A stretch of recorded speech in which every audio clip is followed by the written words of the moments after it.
It's loud. I'm hitting the record button. So, okay, we've got it. Good. All right. We'll go ahead and get started. I'm going to introduce my very good friend from college days, Joe Knight. We both hail from North Carolina, and we also both went to UNC Chapel Hill, where we met and became lifelong friends. Joe has had a very distinguished career, having been the dean of the law school at the University of Washington from 2001 to 2007.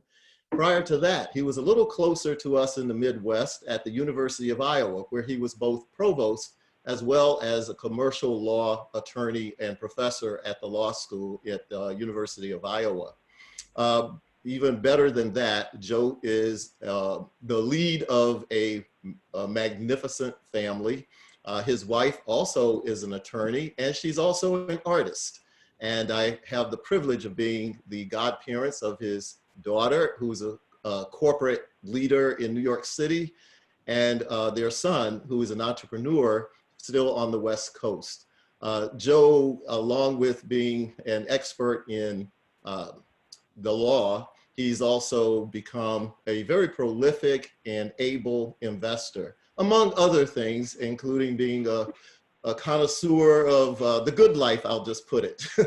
And he's a great role model for all of the people on the call, the advisors, as well as the young people, to understand that life really can be very, very good. And it starts with understanding those tools that enable you to pursue life at its fullest. And one of them is to power your future with the art of investing. With that, I'm going to turn it over to my very good friend, all the way on the West Coast, Joe Knight. And Joe, thank you for being part of this grand experiment of the stock market game through Economics Wisconsin, collaborating with Asset Builders of America, along with 7 other nonprofits in Milwaukee, and our great friends in South Florida, who are going along for the ride and for the documentation of what this can do for young people. So thank you, Joe. I'll turn it over to you. well, Bob, thank you, and welcome everyone. I'm delighted to have this opportunity to talk with you. I'm going to present and share a screen with you of a series of in just a moment, it's going to come up. We're going to use that as our background, I hope. And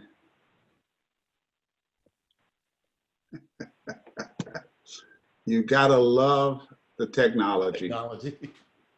Yes, it's allowing, I hope, me now to share it with you.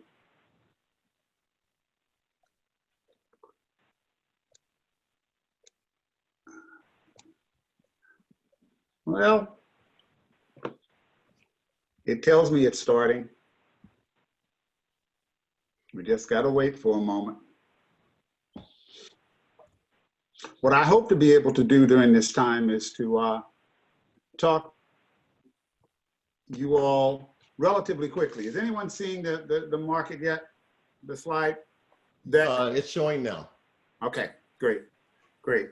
Well, as I said, I'm really delighted to have this chance to talk a little bit about a whole host of things with respect to the stock market. You see down at the bottom, I say game versus reality. And the reason I do that is to really be successful in the stock market, it requires all of these things. It requires some time, it requires your study, it requires patience, and it certainly requires persistence.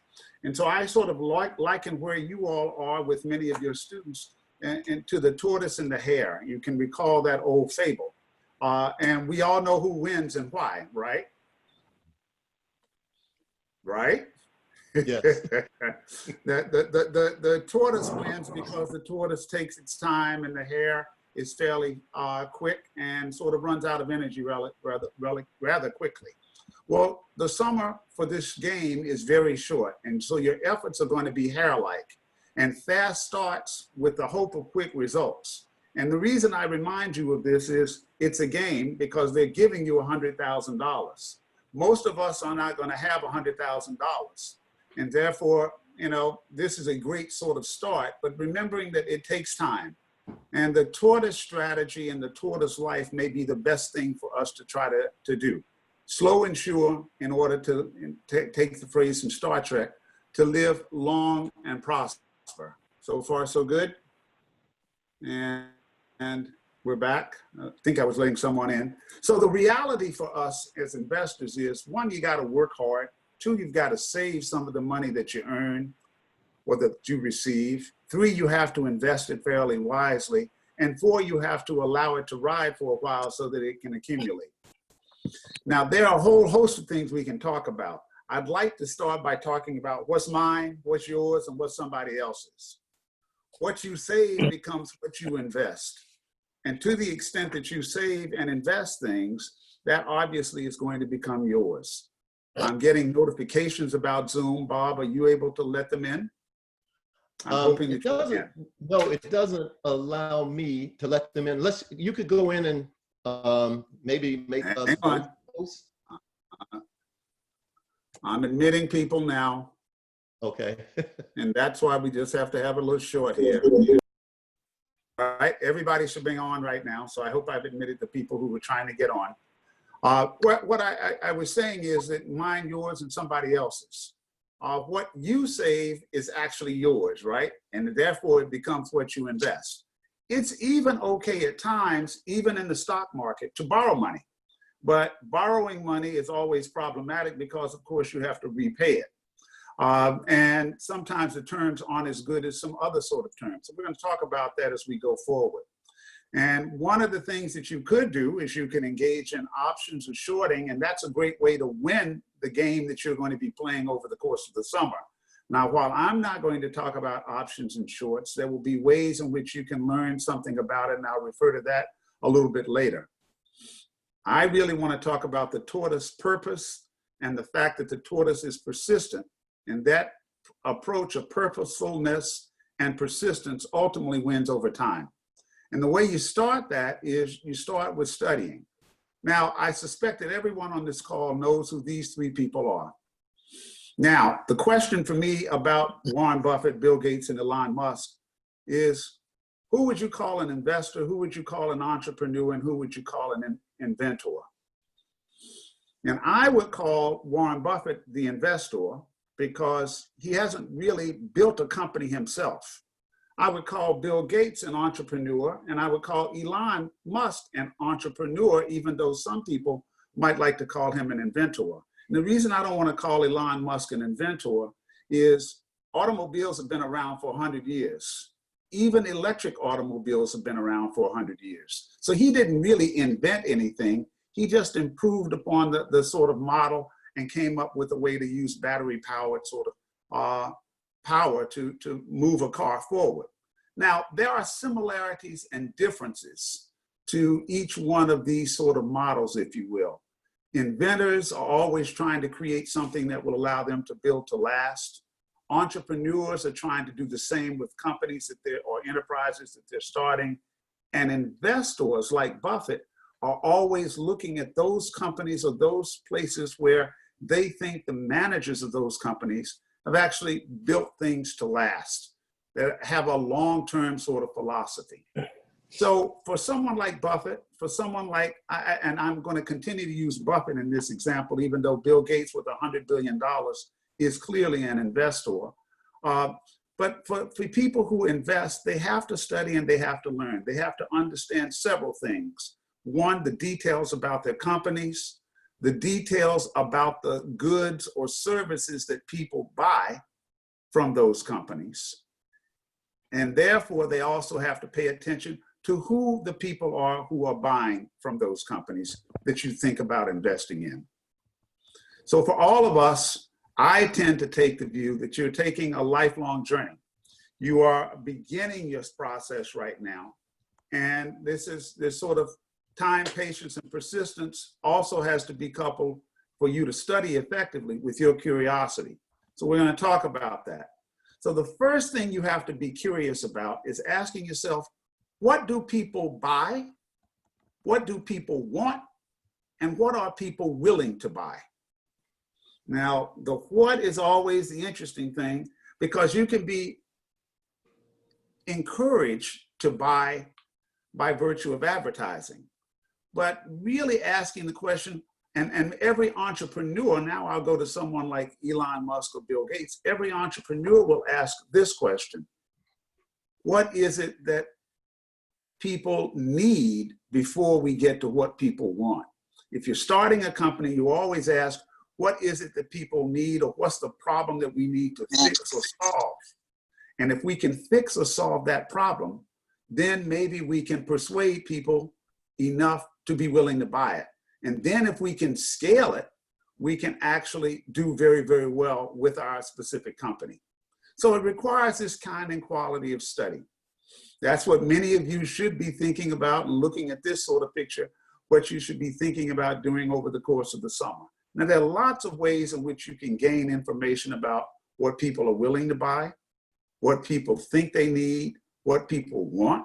There are lots of ways in which you can do that. So here we get to some of those key investment concepts and types. First thing is to think about the types of investment one can have. So I start with banks because most of us know what a bank is. Most of us don't realize that we are lending money to a bank when we deposit it. So for a banker, the banker takes our deposits, and on a banker's books, our deposits are obligations that the banker must return to us at some point. Sometimes the banker will sweeten the deal by actually agreeing to pay a little bit of interest, and it's just like borrowing money. And then the banker tries to make money by lending money out. And obviously by lending money out, the banker is doing very much the same thing that any other investor would be doing to make certain that you're lending to people who have, or companies that have, the sort of capability. Now, in order for banks to make money, they have to do it in volume. They have to take a lot of deposits in, and they have to make a lot of loans. But over the course of the last 30 years, banks have become far less important in the investment world. And the reason being that there are lots of other investment types that people can become involved in. So in addition to lending money to the bank, you can lend money in the form of bonds in a whole host of ways. You can lend it to the US Treasury and the US government by buying a Treasury bill.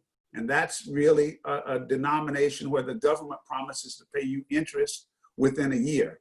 You can use it by buying a Treasury note or a Treasury bond, and they can be intermediate or long-term, running from 5 to 10 years for the notes, or bonds that can go up to 30, and now they're even contemplating 40 and 50-year Treasury bill bonds. You can borrow and lend money to municipalities, state and local governments. You can do it to government entities, things that are given the power by the federal government to be able to borrow money. Fannie Mae and Freddie Mac are examples of that. You can also lend money to corporations specifically. And in the short term, you can lend money over the course of 90 to 180 days in something called the commercial paper market. And then if you wish to lend in a longer term sort of fashion, you have something called investment grade. And we call all of these sort of fixed income documents, bonds or debt, we also call them securities. And investment grade simply means that you have one of two rating agencies, Moody's or Standard & Poor's, that actually looks to say how good is this company in terms of its capability and ability to be able to repay what they're borrowing from you right now. And then you can do this with international organizations or international sovereigns, and you can do it with those in the developed world. So I could buy bonds from emerging markets. So I could buy from Burkina Faso. I could buy debt from Burkina Faso. And then you can also buy and borrow what we call high yield investments. Now that's a shorthand title for something called, it's like corporate debt, corporate bonds. High yield, you sometimes have heard the pejorative use, junk bonds. They pay you more, or they promise to pay you a much higher interest rate, but you don't quite get it. You have to worry a little bit more. And that takes me to something that we're going to talk about a little bit later, what your risk tolerance is. Y'all still with me, I hope. Another form of investment is real estate. Now, again, we're playing the stock market game, but I think it's important to keep in mind that there are a number of different types of places where you can put your money, where you could even borrow money to put in. So, but let's get to the stock game. securities. All a security is partial ownership in a company or a group of companies. There are companies that actually invest for people and will invest in a group of different companies, and they're called investment companies. You have to be registered under a 1940 law called the Investment Company Act. You can be one where you can put money in continually like an open fund, or you can be one that is a closed-end fund. Now, all investment companies have are a couple of people or many people who follow the markets and who make bets, just like any other stock investor would, on specific companies. By doing so, those investment companies ultimately hope to return a positive rate of return to you. We'll get to the positive rate of return in a moment. Now, we're individual investors, and individual investors, there are no guarantees with any of these investments.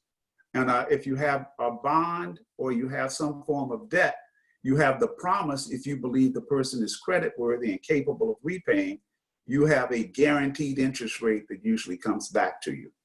But in stocks, there's no such thing as a guarantee. So it's all about what your perspective should be when you're talking about individual investing. This is my bottom line, asking yourself, what can you afford to lose? If you talk about affording to lose something, then you're really getting to what your risk tolerance is. Now, there are safer bets, and then there's what I call informed betting. A safer bet is to bet or to invest in a company that you know about, a company where you feel comfortable with what the company is producing, a company that you know that people are going to, or you believe that people are going to continue to buy goods from that company. And if you know all of those things, or you have that sense, then that's a safe bet, and that's a form of informed betting, if you will. It's a safe bet to believe we're all going to need toilet paper, and as a consequence, we might invest in companies that produce toilet paper. I'll just give you that example. It's a relatively safe bet to believe people are going to continue to drive automobiles. And to the extent that they're going to drive automobiles, you have several companies that you might wish to invest in, some of which have a higher risk level and others that have a lower risk level. So when we get to this key starting points on investments, the more you know, the better off you're going to be. So that means you're paying attention to the good of the service that the company is providing. You're thinking about the way the company delivers that service.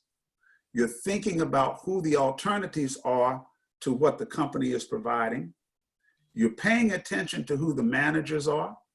You're listening and thinking about what the workers are saying who are involved with that company. You're paying attention these days more and more frequently to how the company is utilizing technology. You're also thinking about geography, because there's some companies that they are geographically limited. So if I were to own a bakery here in Seattle, my delivering bread to you on a daily basis in Milwaukee or in Madison or in Miami might be problematic. It's not impossible, but it might be problematic. So, but I'm more geographically limited based on the product that I'm trying to deliver. If I'm a barber, then the product of cutting your hair, I'm not going to be able to deliver that unless I'm really a very good barber and I can travel and cut hair. And that means I'm likely to have a much larger price point, which most people aren't going to be able to afford to pay. Every business has this sort of notion of scalability. One of the challenges in particular for small businesses that have been owned by people of color, in my mind, has been that we never think about how big or how large we can scale companies. To get into the stock market, you really have to have a business that actually has the potential of scaling to a much larger level. We'll talk about that. So how do you find out this kind of information? Well, you can find it out in a multitude of different ways. Obviously, you can read newspapers. You can pay attention to Google and Yahoo Finance. This is where I think you can pay far more attention. It's called annual reports or proxy statements, or quarterly and monthly sort of reports that any company that is registered on the stock market must produce. So every company has to describe its operations over the past year in an annual report. Every company has to send that information about the annual report and about the company's details in a form that allows the shareholders, the owners of the company, to be able to decide whether they like where the company is going, whether they wish to support the people that the company is recommending as board members. And that's known as a proxy statement. Proxy statements are filed every year. You can look on a website called Edgar, EDGAR.com. Or you can look at any company and just simply type in online these days, pick a company, General Motors. If you typed in GM.com, you could pull up, or proxy statement for GM.com or annual report. You can pull up all of this information immediately, and then you have to peruse through the information. Things that you'll find in an annual report will tell you how the company is operating, what are the highlights and the lowlights of the past year. In a proxy statement, you will get far more information, and you'll get information such as how much they're paying their senior managers. You'll be surprised at who sits on their board. You will learn specific things that have been recommended or suggested as new movements for the company. You will have the opportunity to vote for what's the outside auditor that comes to a particular company. And all of these can be useful for purposes of your developing a knowledge about the business. And that's what you're really trying to do as an investor. You got to study, you have to survey, you have to summarize your study, and then you have to make a decision either to step up or to slide by, as I call it. And here's some things that you don't want to do. Say no to the gossip or to the tips or to the unexplained. If you don't understand the business, if you don't understand why people are buying it, if you don't understand how people are making their money in a company, then you should never want to invest in it. And that's even in the game that you all are going to be playing this summer. So because I tell you, I just heard that Nike is going to put out a new shoe and you ought to go buy stock in Nike, you should not.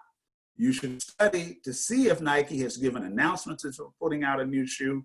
You should study what Nike is doing. You should study to see the price of Nike stock and whether how that stock has trended. That's the way you develop information for purposes of investing, not going with gossip or tips, or as I like to describe it, the unexplained. And I'm going to give you an example of that. But here are some potential resources that you can use in addition to the ones that I mentioned. Down at the bottom, you will see Yahoo Finance and Google Finance, but two others that I find very, very helpful. The top one is Investopedia.com. Investopedia is probably the most sophisticated I guess, wiki, if you will, or a definitional sort. You can pretty much look at Investopedia.com and any sort of question that you might have from specific terminology or thinking about strategies, you can find something in it. Indeed, for those of you who are interested, I'll give you a little headway. Investopedia has its own stock game and stock market game and a simulator that you can play along with the 100,000 you're investing this summer, and you can continue to play down afterward, after this one is over. And then the last one that I just threw up that I have found to be useful on occasion is learn.robinhood.com. Again, these are just sort of sources that can prove to be helpful for you as you go on and trying to build your knowledge base about a set of specific companies. So how do you start that? You got to research, and then I use the term principle, and then I also remind you of patience. Success in investing is not just about returns. You know, do you and others like the product? That's a good starting point, but you then have to ask yourself why. What do you know about that company? Its business model. We've already said these things, the people who are working there. But for me, this is the most important one. Does the company have a value alignment with your own principles? So here's some of my principles. I don't invest in companies if they are known to engage in child labor. I don't invest in tobacco companies. I grew up in North Carolina. R.J. Reynolds was one of the largest tobacco manufacturers in the world. But my father died of cancer. My father smoked 3 packs of cigarettes a day. Now, that was his choice, but I think that tobacco is not very good, so I made a decision not to invest in tobacco-related products. I'm also much more of a pacifist than many, and so I will not invest in companies that produce weapons of war. I do not invest in companies that produce guns, and I try very hard to invest only in companies that I think are friendly to the environment as opposed to some companies that are unfriendly. Now, those are mine.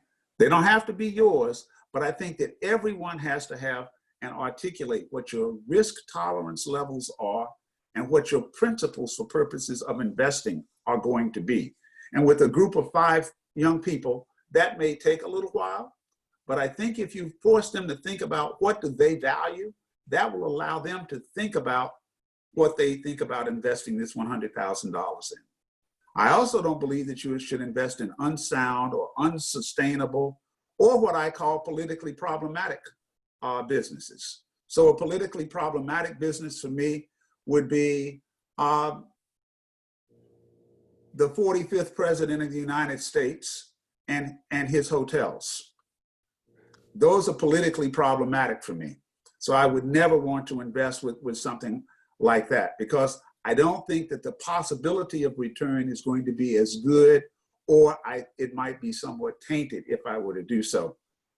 So here are a couple of terms that I think you can begin to utilize when you start to look at proxy statements or annual reports.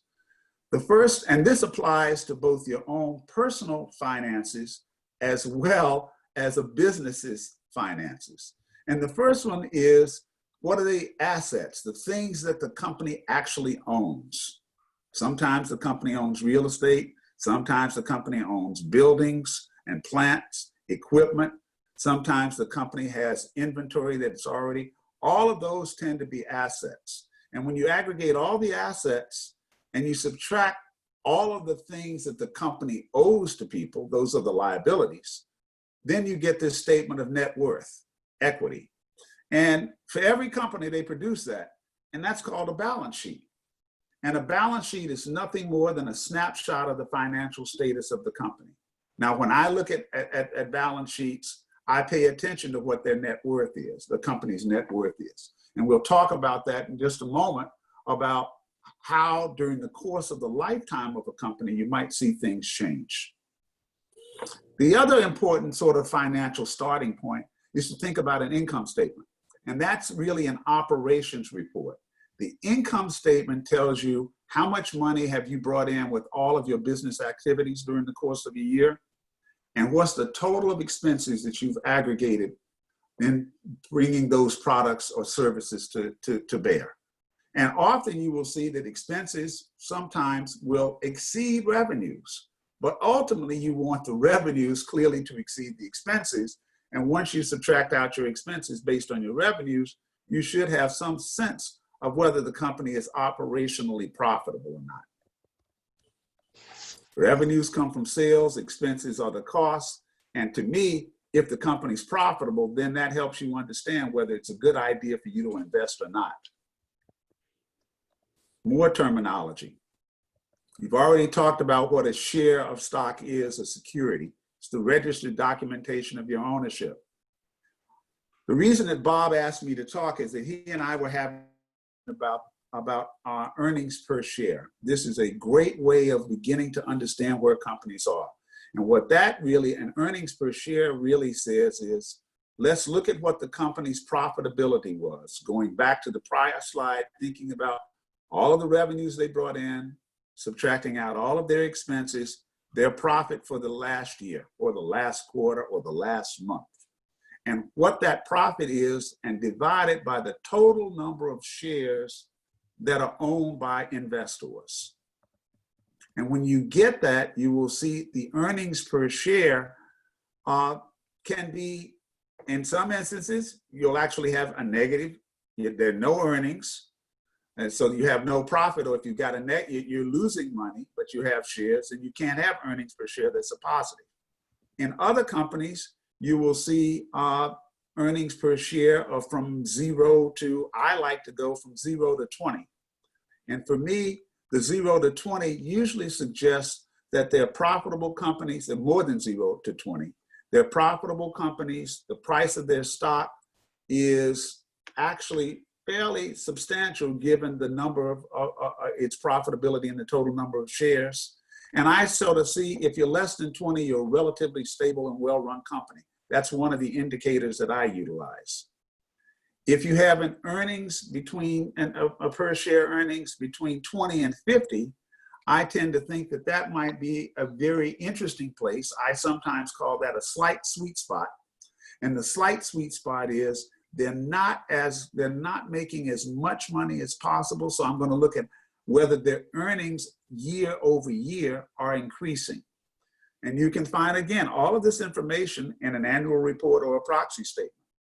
And then you will see companies that have earnings per share that are much greater than 50. So they got $100 worth of profits, but you're dividing it by 500,000 shareholders, or 500,000 shares. So you've got a very, very small sort of earnings per share ratio. Now, that ratio is really the relationship of the stock price and the total of the annual earnings of the company.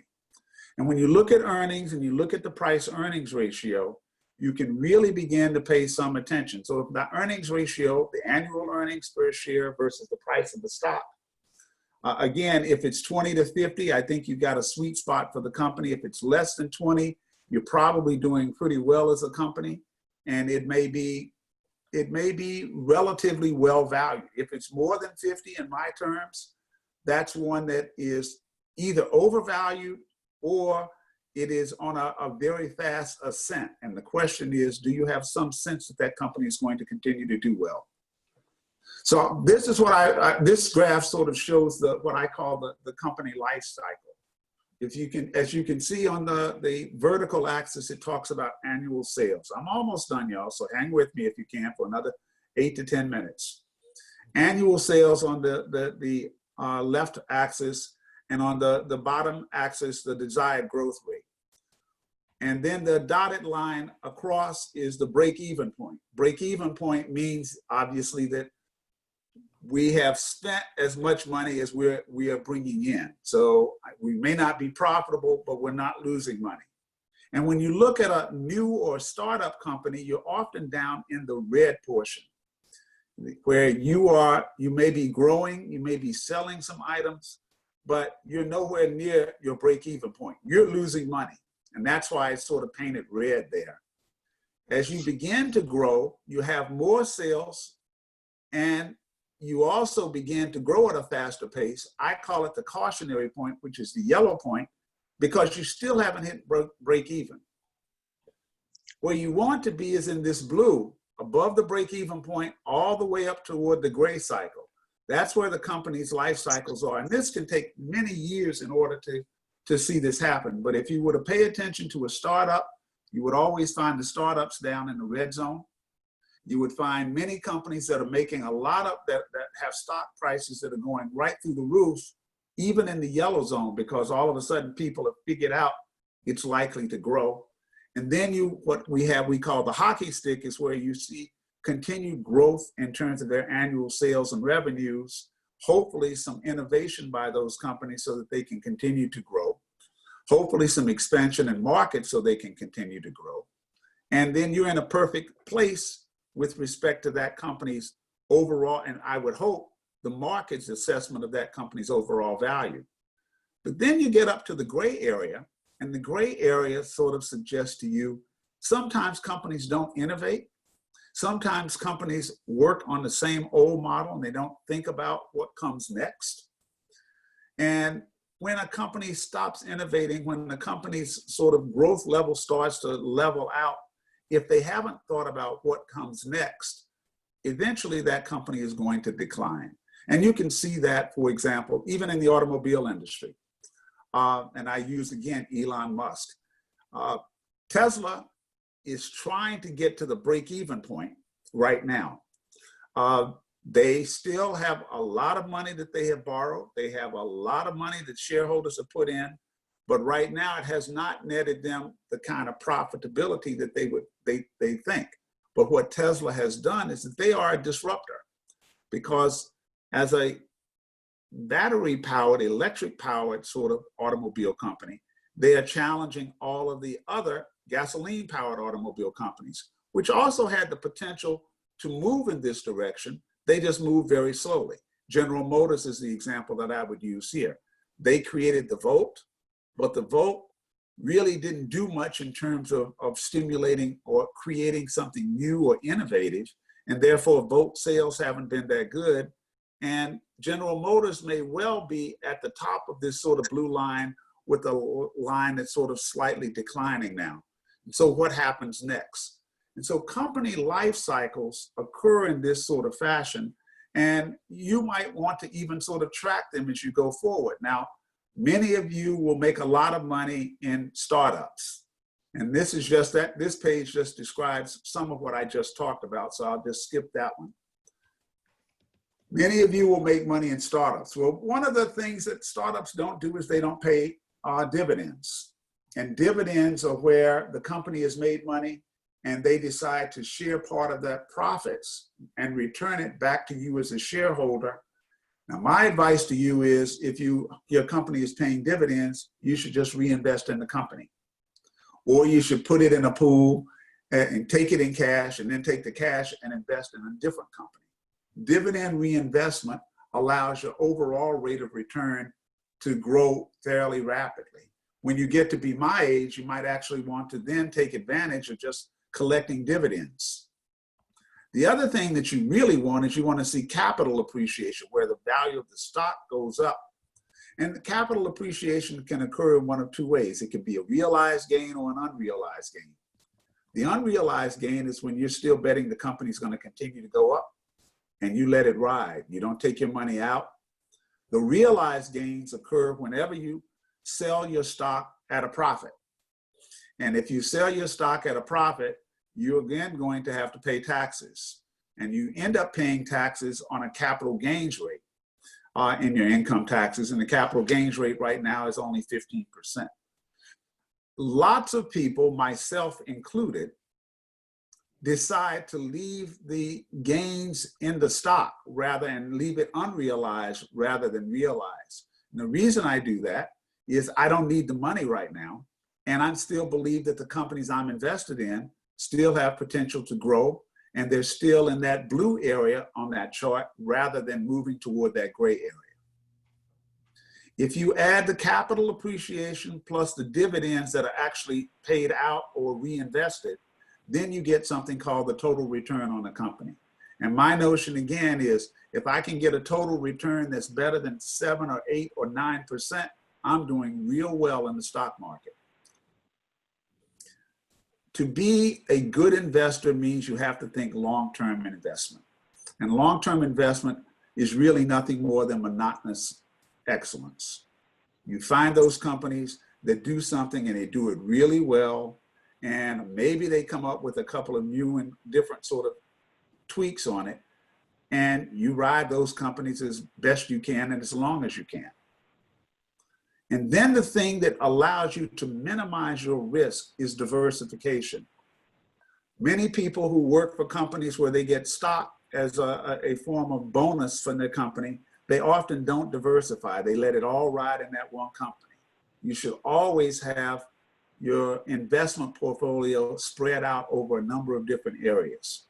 So some people would tell you your risk minimization should be at 25, 25, and 50. So, and the 50 would be large capital stocks, companies that are stable, that are maybe producing dividends.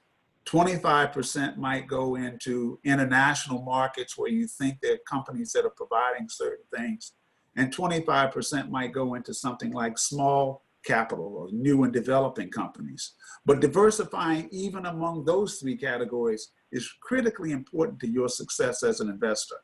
So for your teams, what I would suggest to them is that at this point, with $100,000, they should be invested in a minimum of 5 to 7, if not 10 different companies, so that if $10,000 in company X goes down, they aren't hurt by having $40,000 in company X because they've got 10 in Y and Z and they go up a little bit. So that's the notion of why diversification is so important. Understanding how the company runs, understanding who's buying and how they're making money. And now I'm going to tell you a couple of tales from my experience that I think shows you why you have to engage in both patient and continual study. I used to be affiliated with some colleagues who were both corporate directors. They were on the board of directors of a company called Enron. And Enron was an oil and gas and an energy company that no one could figure out how Enron made its money. No one could figure it out. Even when you talked, they gave you lots of gobbledygook, and people kept investing because Enron seemed to be making a lot of money. Well, it was all made up.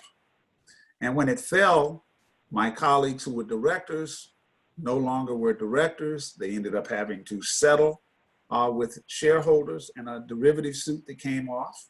And if people had paid attention and paid attention to just some of the things I've talked about, which is know what the company does and how the company makes its money.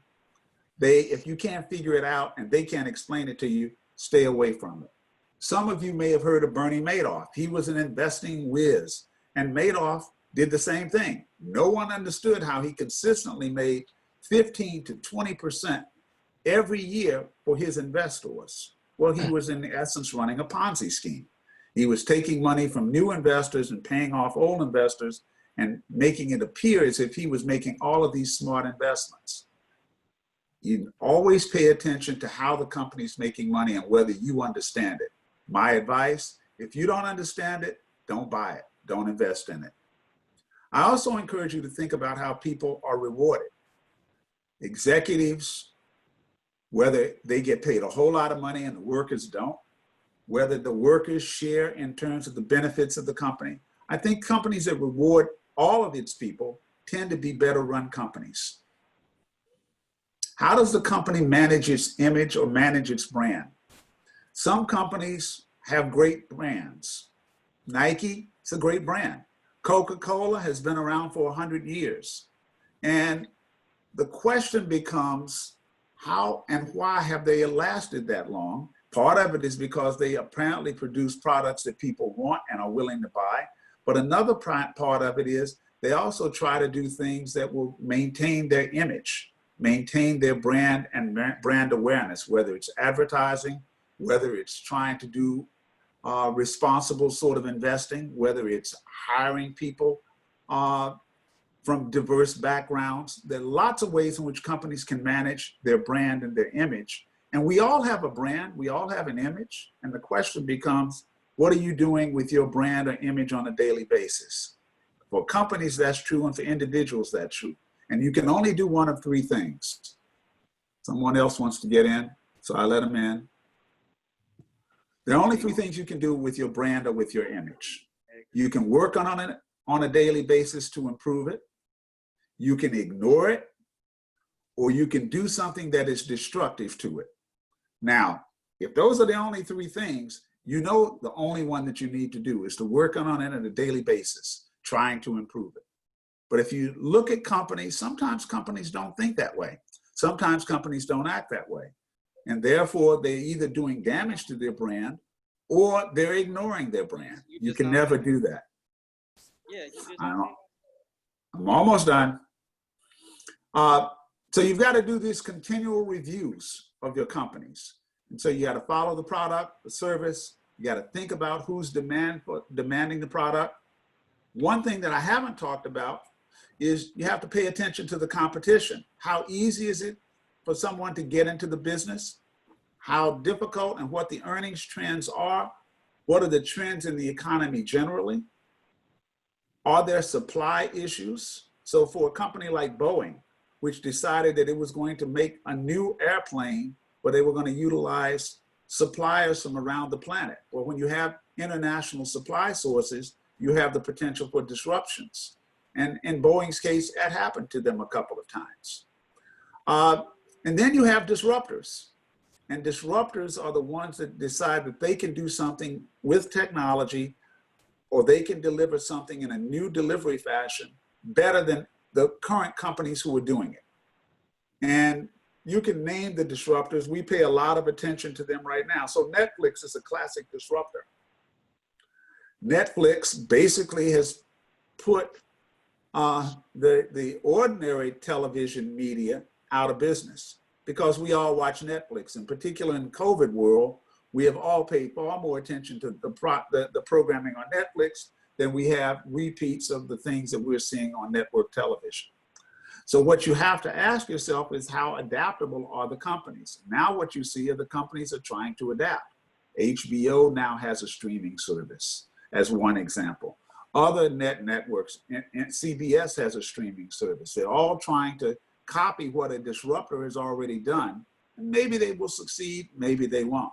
The real key for any investment is to ask yourself, what's the vision of the company? Does the company's vision actually look like something you can understand, you can follow, and that you can believe in? So you can win, you can miss, or you can lose in the stock market. And I want to come close to closing by just telling you 3 quick stories, and then I'll entertain whatever questions you all might have. 3 quick stories. I'm going to talk about, first, the idea of winning. Here's my win story. That's the TSLA. It's called Tesla. I happened to be on a plane with someone who is a world-renowned expert on renewable energy sources. This was 6 or 7 years ago. And this person told me that he had just visited the Tesla manufacturing plant in California. And he was raving about it and raving about the technology that Elon Musk was using. He thought that they had a very good chance of making a car that was going to appeal to people. So I bought Tesla early. I bought it 5 years ago, and I paid $45 a share. I couldn't afford a number of shares, but I bought it at $45 a share. Earlier this morning, Tesla was selling at $1,015 a share. So I've done pretty well. And you like to boast and you like to tell about the ones you win. If you do it and do it well, but that came over a period of 4 or 5 years. I also want to tell you about losing. And losing is that first one, RCKY. This was an oil and gas company that I thought was going to do really well by drilling out for oil and gas in Colorado.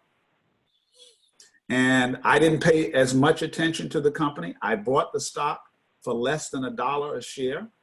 I bought 1,000 shares because I could afford at that point to lose what I thought no more than $1,000. I paid no attention to it. And lo and behold, Rocky Mountain Exploration went belly up. It went bankrupt and I got nothing. So you can lose. And I tell you about that because the stock market, you're never going to hit them all. Your hope is that you hit 4 out of 5. The hope is that you hit 1 or 2 that actually do really well. But if you have a diverse portfolio, you should be able to do fairly well. And then I want to tell you about one that I missed. When I was a young lawyer, I had the pleasure of working for a bank, and they asked me to write the loan documentation because the bank was lending to a company that they were lending $5 million to a company that wanted to buy a big satellite dish. And I thought that was a little odd. This was a long time ago. The company had this idea that they were going to televise sporting events 24 hours a day, 7 days a week. They would call themselves the Extra Sports Programming Network. ESPN. I thought it was the dumbest thing I've ever heard of. Who's going to watch bowling at 2 o'clock in the morning? That was my thought. So I didn't buy any stock. That's one I miss, y'all. So I tell you about winning, I tell you about losing, and I tell you about missing, because every stock market investor has those stories. And if they tell you they've only won, they're lying to you. If they tell you they only lose, then they haven't done their homework.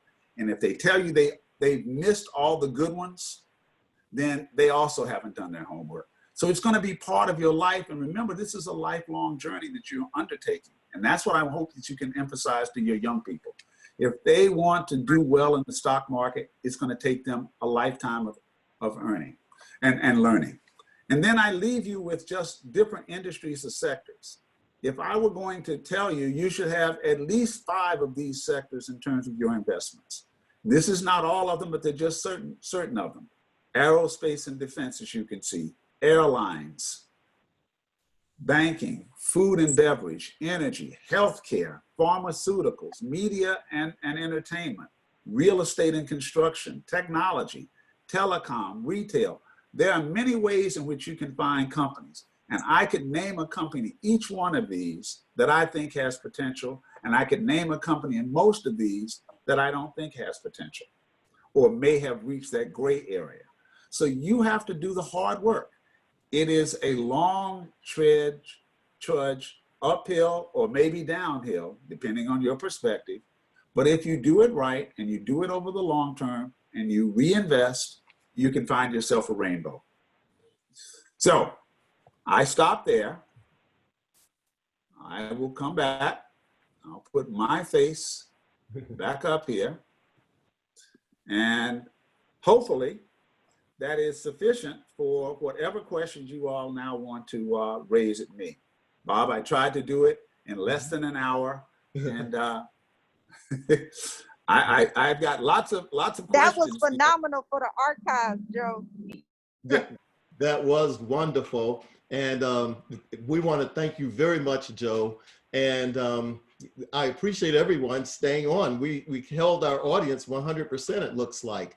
And it sounds like Ione from Florida might want to lead us off with questions. And we do want to have questions from our advisors and from our young people. Ione McNeil, Florida. Hey, well, Joe, this was wonderful. All I could say was, I'm so glad that this is being recorded and it's going to be uploaded.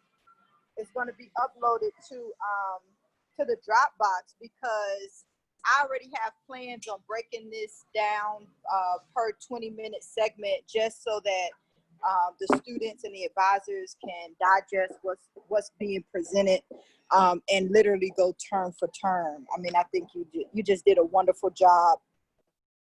You did a wonderful job presenting on, going over the terminology, going over why, going over your wins and your losses, because how you ended it is very true. We all have those stories. And if you run into somebody that has lopsided stories, they're either lying or they don't know how to do their research. So that's already a red flag of don't take any advice from Well, like I said, you have to pay attention to the source. So if the woman comes up to you and rolls up her sleeve and says, yo, I got something for you, I got a hot tip for you, I'm not so certain that's one that I'm going to pay attention to.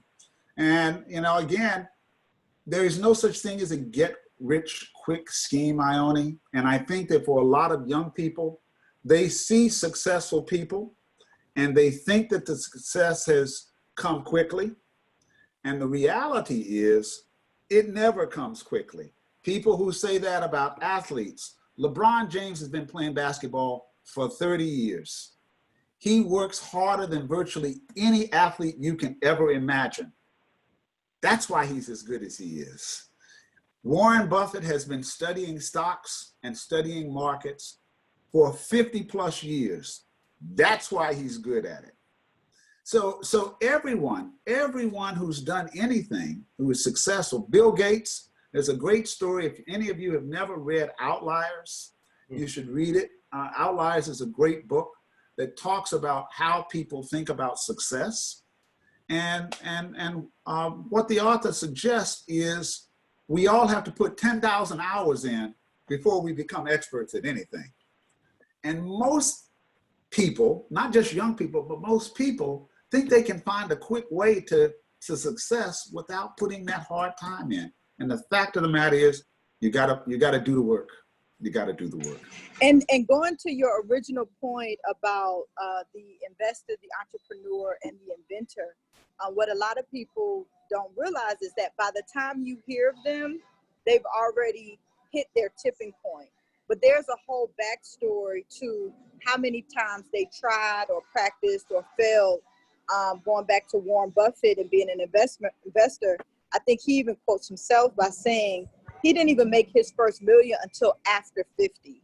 You know, so there's a very long road of the tortoise approach of consistently doing something, no different than Elon Musk, no different than Bill Gates, and, you know, making the Microsoft computer, of where they had to put in that time before they even start seeing the results.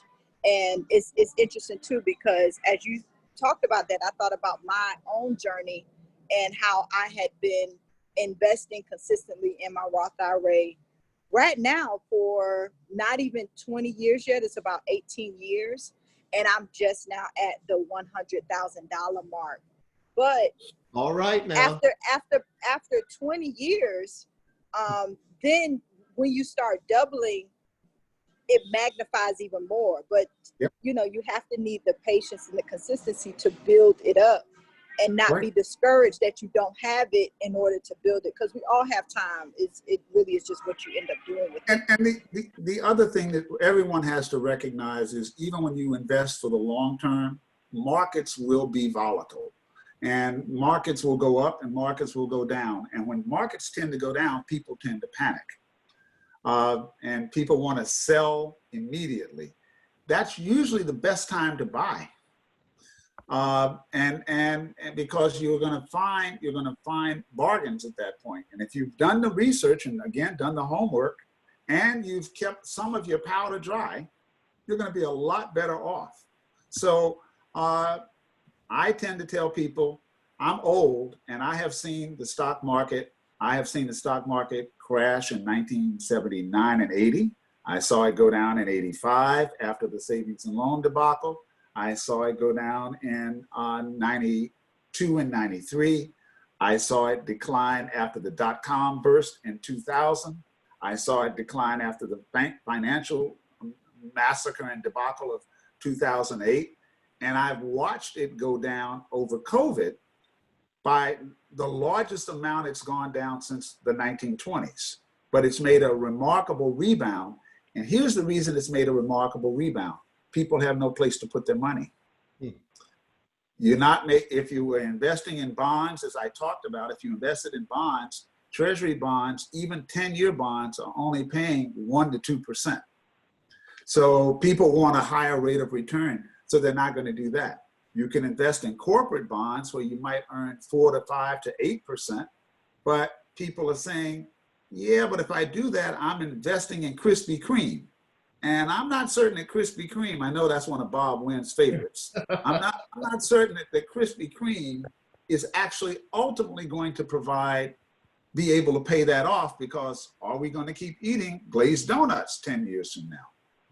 So that's the challenge when we talk about our investments. So you really do have to just sort of have diversification, think long and think hard about where you are in terms of your own plans. And the closer you get to retirement, either you figure out that you got enough money in retirement that you can take the dividends from your stocks and you can live off that, or you begin to think about how you take some out of the stock market and put it into fixed income sort of securities like bonds, so that you have a guaranteed sort of return to yourself. So Ione does a podcast on Wednesday evenings, and Ione, I think you found another podcast guest, and I'll connect you to. Yes, I thought of that, so I will. I'll connect you to by text, yes. And we'll have another opportunity to hear from Joe Knight.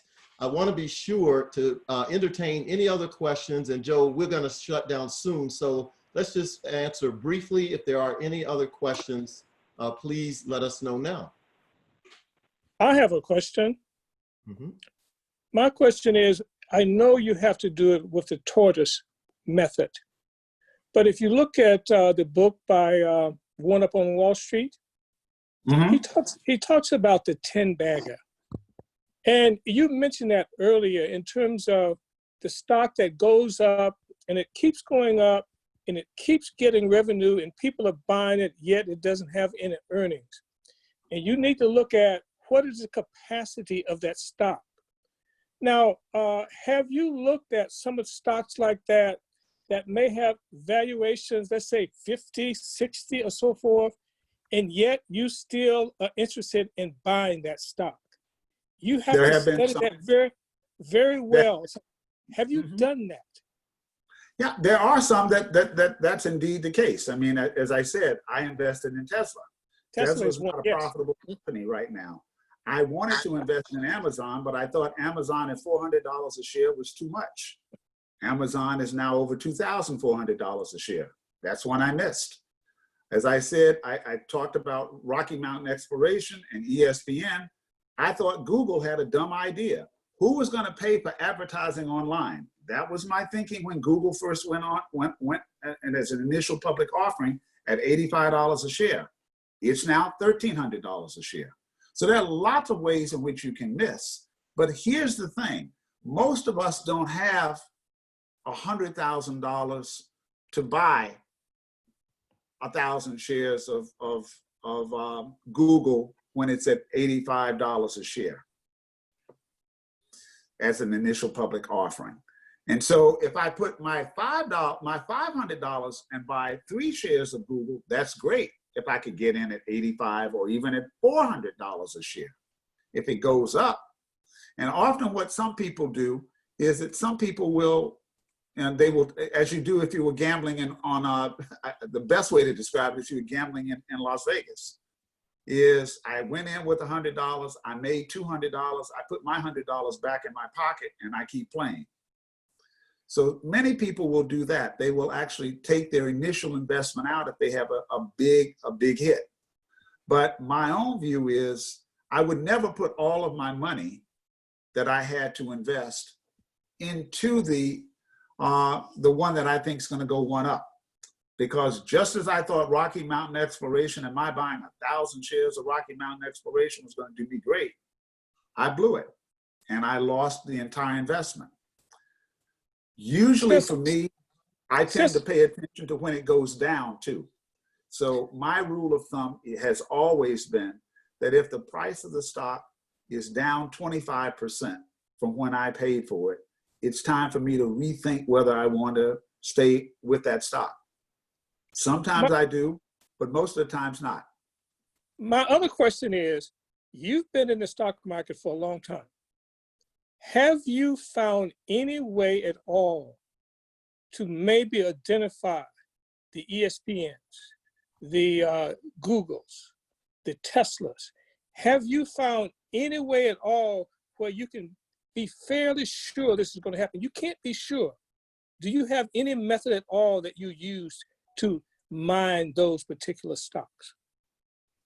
Well, again, all of the things that I talked about, you talk to people, if you meet people, you're fortunate enough to meet people who are experts and they can give you sort of information about what they know about a company, you can pay attention. So here's another example. In Seattle, there is a venture capital firm called Maveron. And Maveron invested early in a company called Allbirds, a New Zealand or Australian company that makes either tree environmentally friendly shoes. Exactly. Thank you, Ione. Environmentally friendly shoes. Now, I bought a pair and I fell in love with them. I bought a second pair. I now have like 9 pairs of Allbirds. I think that you pay attention to that. You pay attention to trends. If you've got a young child and your young child says Nike is so old school, and I'm now going to pay attention to what Under Armour is doing or what Adidas is doing, maybe you pay attention to that. So I think you just keep your ears to the ground and you take it all in. In terms of doing your research, you just have to research and then ask yourself, do you believe that model works? Like I said, I didn't think that advertising online was going to make money. I'm not a big fan of Mark Zuckerberg and Facebook. I don't own Facebook. I'll tell you all of the ones that have made very, very well. They call them the FANG stocks. And that's Facebook, Amazon, uh, uh, I think it's two Netflix, A's. I think Facebook, Apple. Amazon, Apple. Apple, Netflix, and Google. Yeah. So those are all of the FANG stocks. Over the course of the last 3 years, they have driven virtually the entire stock market portfolio. Now, I don't own Amazon and I don't own Facebook, but I don't own Google. But I've done pretty well. Part of the reason is I own Apple and I own Netflix. And So you don't have to hit them all. You just have to be diversified enough to hit a few of them. And I use Tesla as the one where it was a complete gamble. But the gamble has paid off. So Joe, I'll ask you to give me back host. And as you do that, let's just see if there's any other questions, but we'll take it very short answers because we're over time. But this has been wonderful. As Ione says, we can probably break this into about 3 or 4 different presentations for future reference. We have a Dropbox that we'll put this recording in. And Joe, I had your original PowerPoint. Do you want to send me the update? We'd love to. I will send you the updated one. Okay. I will send you the updated one. Dropbox as well. I don't know how to return it to you, Bob. That's okay. You can just shut off the recording, and we'll try one last time, especially any young people, if you have